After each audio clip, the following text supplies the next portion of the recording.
Hey guys, Bobby here, and if you are just starting out in your wedding filmmaking career, or maybe you've been at this a few years, but you're still kind of learning the ins and outs of the industry, and you want to avoid the pitfalls that set many people back, then this video is for you. That's right, today we're talking about 5 mistakes that wedding filmmakers make, and I'm putting this list together from mistakes that we've made, as well as mistakes that I've observed with 12 years in this industry. And on that note, if you have been doing this for a while, I would love to have you take a minute right now, comment down below with a mistake that you've made, or ones that you see consistently made. I think it's incredibly important for those with more experience to lead by example, help grow this community the right way, and I think we can do that by showing that it's okay to make mistakes and how you can learn from them. So with that, let's roll into it, starting at number 5, which is not having a contract. A contract is a crucial part of any business, especially wedding films. In its simplest form, this lays out the work that you're going to do and what you're charging. Now, as with many others in this industry, our contract has grown over time to include clauses based on things that we've experienced and just in general to cover us in more situations. But we've also moved from a paper contract to a digital contract. But it doesn't need to be anything fancy when you're just starting out. We see so many posts pop up online with some crazy scenarios, and it often turns out that the filmmaker didn't have a contract, and that can make things pretty messy. It doesn't matter if you're just starting out, it doesn't matter if you're shooting for a friend or a cousin, and it doesn't matter if you're doing it for free. Have a contract in place every single time.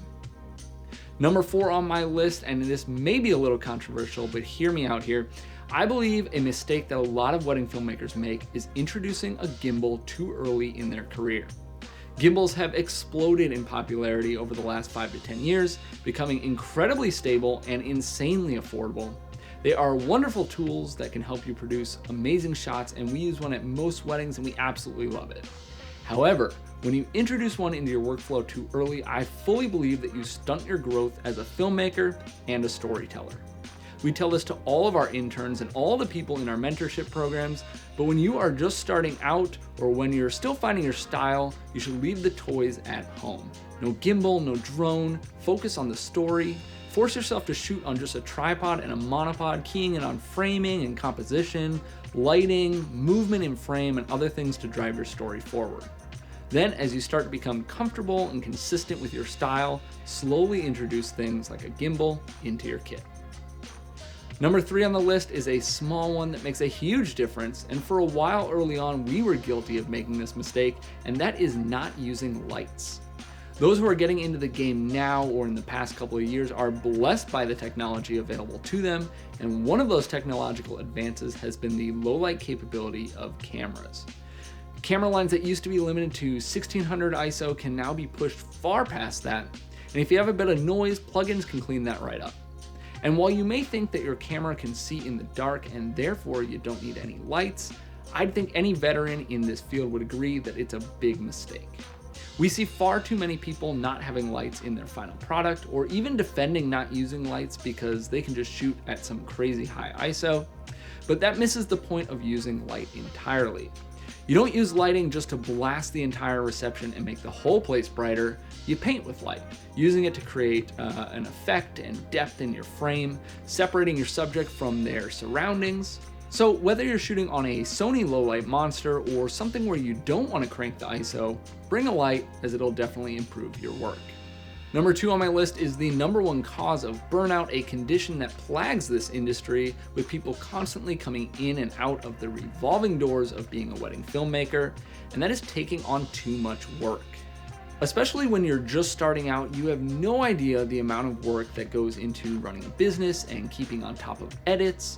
Many times this leads to people taking on far too much work than they can handle, getting extremely backlogged in their edits, which in turn can add more workload by handling the clients that might be impatient with those edits, and in the end, this dream of yours turns into a nightmare.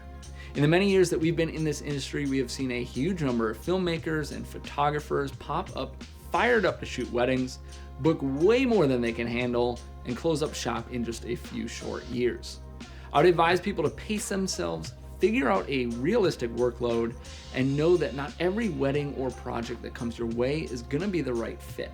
It's okay to pass on a project, and in the long run, you'll be much happier.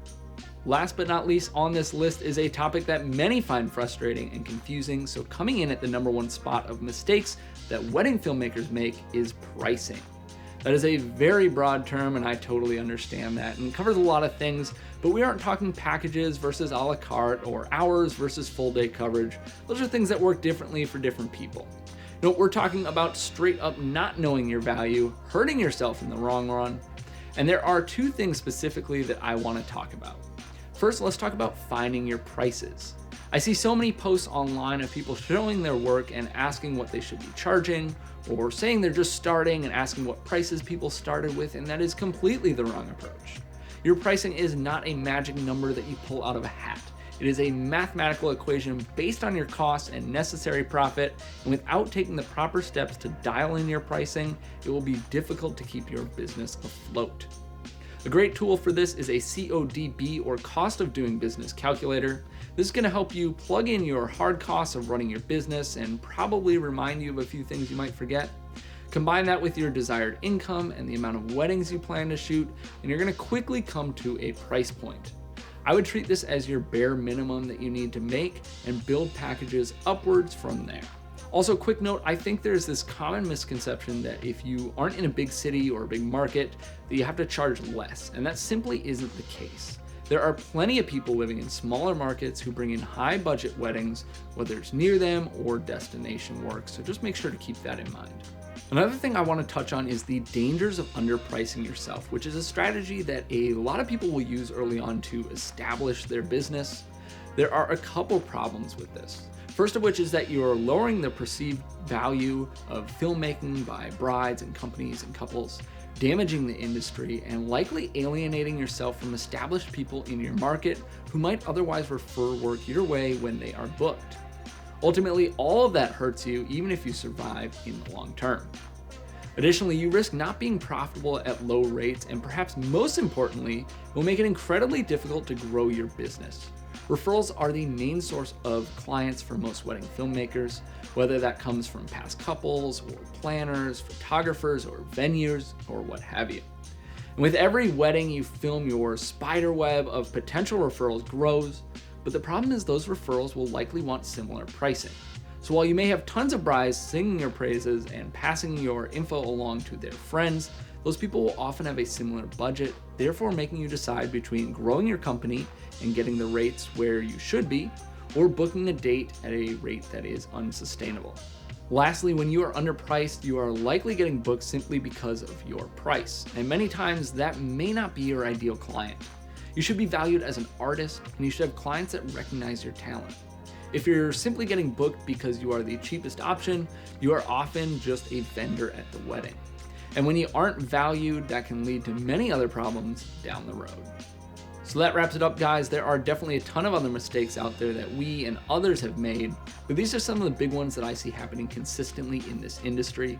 I hope this was helpful, and if you have other mistakes that you're seeing frequently, or maybe ones that you've made, I'd love to have you leave them in the comments below. I think this can be a great discussion, and I'd be incredibly grateful if you like this video and subscribe for more videos like this in the future.